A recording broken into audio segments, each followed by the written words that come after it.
A very good afternoon to all. I'm Oshini from CICT, and it is an honor to be here with you all today. To kick off the second session of the day, Maritime Transport Beyond the Ocean, let me welcome our next panel and speakers. Let me introduce our first speaker for the session, Mr. Pranav Choudhary, who will be joining with us virtually. He is the Joint President and Head of Container Business, Adani Ports and SEZ Limited. I think we can see each other, but it was becoming a little difficult to talk to each other. Anyway, so thank you for inviting me to share my views on India and what we're doing at Adani Ports in India. So I'll straight jump into sharing my screen. Just confirm once you are able to see that. So as mentioned earlier by the lady, I am Pranav Choudhary and I represent Adani Ports and SEZ. I take care of the container business for the group. And in the little while that I have, I'll share with you what we are trying to, what our vision, what Adani is in India, and what our vision is on the container terminal side. So to begin, Adani, we are largest private port operators in India, about 560 million tons of port handling capacity, spread across 13, we call them string of pearls across Indian East Coast and West Coast. So 13 ports and terminals that we own and operate. We are the largest container port operator with 42% market share. Out of 19 million TEUs that India does on EXIM cargo, we share about 8.2 million that we did last year. We are the largest thermal power producer, about 14 gigawatt capacity that we own and operate. We're the largest airport operator with running 8 airports in India, including Mumbai, which is the largest one. We're the largest solar cell manufacturer, largest city gas distributor operator. So essentially, the strategy and the vision of our group chairman has been that to align yourself with the vision of the country. And that is where, you can deliver growth with goodness. Coming on to the next slide, this is just a portfolio distribution. So APSEZ, which is the port and logistics vertical, comes under the transport and logistics portfolio of the group. Other portfolio being energy and utility and direct consumer, which is FMCG and little defense specialty business, and the incubator parent company that we have, that is AEL. Talking specifically on the ports, the journey that we have taken, so about 25 years we started, about 25 years back, we started as a pure play port operator or port infrastructure developer. But over the last 25 years, I think we have churned up to migrate from that role to a pure transport utility role, so not only ports and logistics, but even providing land bank to the industrialists, enabling them to settle or to develop their industries in and around the port areas, providing logistic solutions to them, and then providing port services to them. So that becomes the full ambit to capture the value chain. And you can see here on the Indian map, we have all these terminals which are dotted ones lying across Indian coast. The flagship port being Mundra, about 260 plus million tons capacity, going down to the bottom of the Indian coast. Vizhinjam is what is coming up about next year. Then across the Indian coast, on the east coast, Ennore and Katupalli, the two container terminals, Krishnapatnam, Gangavaram, Vizag, and Dhamra in Odisha. So I was mentioning, the idea clearly is to move to an end-to-end integrated logistics services along with transportation.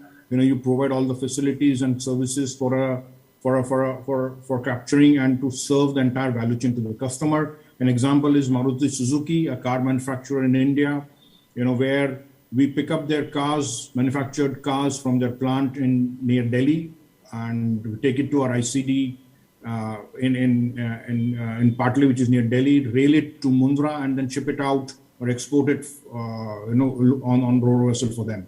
So it's a full logistic support that we give to Maruti. Not only benefits the cost part of it, but also from an SLA, the service level performance, it assures timely deliveries. And from a journey perspective, 2007 we started container train. We have grown up and gone to air freight stations that we have started last year. Talking about the container terminals that we have, the flagship terminal is in Mundra. We run 5 terminals there. One is run by DP World. The other two terminals that we have is in JV with MSC and CMA, and 2 terminals that we own and operate on our own. Mundra last did about 6.5 million TEUs, and then we have Hazira, which is on South Gujarat on the west coast. Vizhinjam is coming up. We are very privileged to partner with John Kilson SLPA for the West Coast terminal in Colombo. On the East Coast side, we've got Ennore and Katupalli. Ennore is a pure play container terminal. Katupalli is a multi-purpose plus container, multi-cargo plus container terminal. So Ennore, Krishnapatnam, Gangavaram, and Dhamra are there on the East Coast. Gangavaram is one what we have started about 2 months back. The container terminal there. The growth rate for the containers that we have seen and witnessed, so our growth rate has been always above the Indian container traffic growth rate scenario. So even during last year, last 2 years, COVID impact, if you see where the container traffic degrew by 10%, all India container traffic, we grew by about 18%. So as I was hearing in the last conversation, I think the SLPA chairman was mentioning that it's very important to put in capacities before the demand comes in. And that is what has been our success mantra, that we've been able to put in capacities, before the demand tide wave comes in, and therefore we've been able to capitalize on the trade growth. This would give you a brief overview on how the container traffic at the Adani ports have grown from about meager 0.8 million TEUs in FY09 to about 8.2 million during the last year. Out of 8.2, Mundra alone did 6.5, and so this is what I have to say. But yes, going forward, the plan is that Mundra today our capacity is about 7.7 million TEUs. We are expanding Mundra, putting in capacities.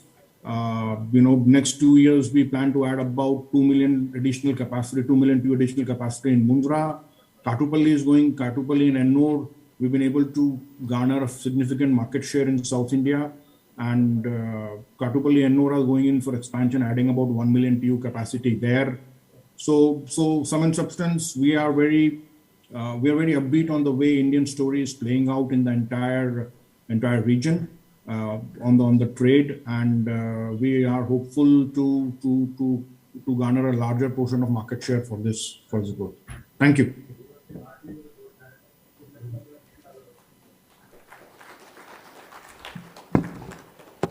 Thank you, Pranamji, for your time. And I have one question for you. You see, Adani is also investing in Sri Lanka and also in West Coast. And no doubt, India is going to be the 5th largest economy in the world. So how do you see 2 transshipment ports coming? Is there any plan to traffic sharing? I think so. Things will evolve. The idea was clearly Vizhinjam has been an offing in India for a very long time. And I think there have been multiple attempts earlier made to kind of do that project. Now we have stepped in. I think we are hopeful that by somewhere middle or second half of the next year, we should put in the first phase of the terminal operational. And frankly, the way I think our subcontinent story is playing out, with what India is doing, with what Sri Lanka is doing, with what Bangladesh is doing, and I think we will garner kind of a very large share of the trade, incrementally going over the years. So I think there is enough pie for everybody,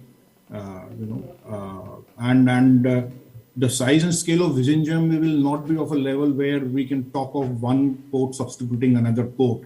I think so they will be complementary in nature, and I'm a firm believer that there will be enough pie, for both Sri Lanka and India to take away from the trade. Thank you very much. Thank you.